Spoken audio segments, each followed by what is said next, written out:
Кешір, бірақ біз Жасикпен енді біргеміз.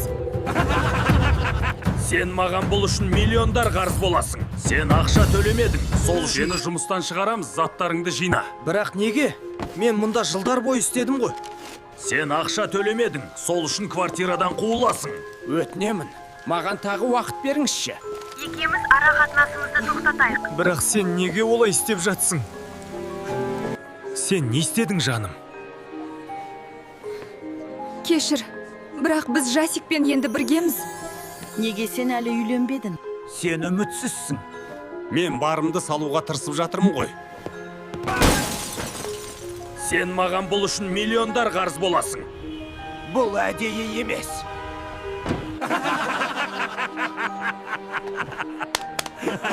Сенде әлі отбасы жоқ, боқта жоқ, дым жоқ.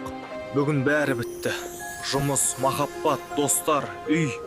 Мен неге өмір сүріп жатырмын? Ешкімге керек емеспін ғой. Сізге не болып қалды? Апа, мен сізге көмектесемін. Анамды құтқарғаныңызға рахмет. Бұл менің атымнан. Мәссаған. Бұл шынымен маған ба? Сен де телефон арқылы осындай мультфильм жасап, күніне 50 мыңнан тапқың келеді ме? Онда біздің Инстаграмды тауып алып, жекеге плюс белгісін жібер.